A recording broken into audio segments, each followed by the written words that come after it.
Netanyahu की emergency में एक सर्जरी होने वाली है और ऐसे मौके पर हमास को जिंदा करने की फिर से कोशिश शुरू हो गई है। इजरायल के लिए बुरी खबर कतर से आई है, क्योंकि कतर ने हमास पर बड़ा फैसला किया है। लेकिन इससे पहले गाजा में एक डॉक्टर के वीडियो ने नेतन्याहू को परेशान कर दिया है।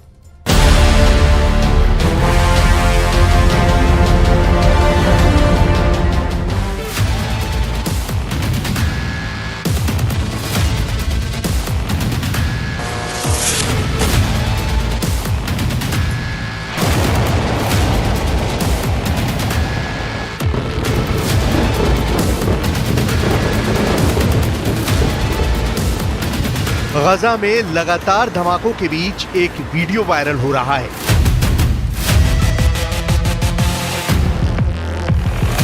इजरायली टैंक की तरफ बढ़ता हुआ ये शख्स बेखौफ, मजबूत हौसलों के साथ इस बात को समझते हुए कि वो मौत की तरफ बढ़ रहा है। सामने है इजरायल की वो बख्तरबंद गाड़ियां जो इसको कैद करने के लिए तैयार है, और होता भी यही है।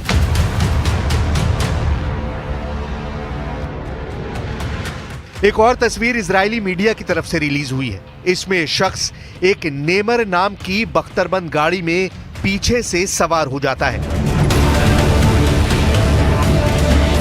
इजरायली बख्तरबंद गाड़ियों की तरफ बढ़ता ये सफेद कोट पहना शख्स है डॉक्टर हुसाम अबू सफिया। डॉक्टर सफिया को इजराइल ने बंदी बना लिया है। 51 वर्ष के डॉक्टर सफिया गजा के आखिरी बचे अस्पताल कमाल अदवान अस्पताल के निदेशक हैं।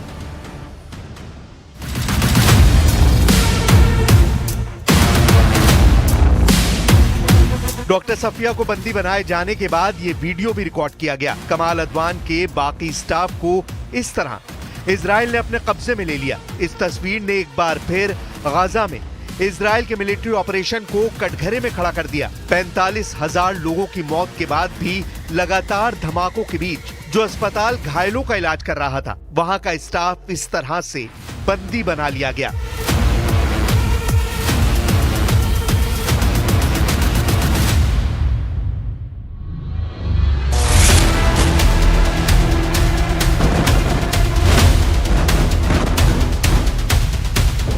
शुक्रवार को इजराइल ने गजा के कमाल अदवान अस्पताल पर बम गिराया। इस हमले में कई मेडिकल स्टाफ समेत 50 लोगों की मौत हुई और फिर शुरू हुआ अस्पताल को सरेंडर कराने का ऑपरेशन। इजराइल का दावा है कि गजा का आखिरी अस्पताल भी हमास का अड्डा बना हुआ था।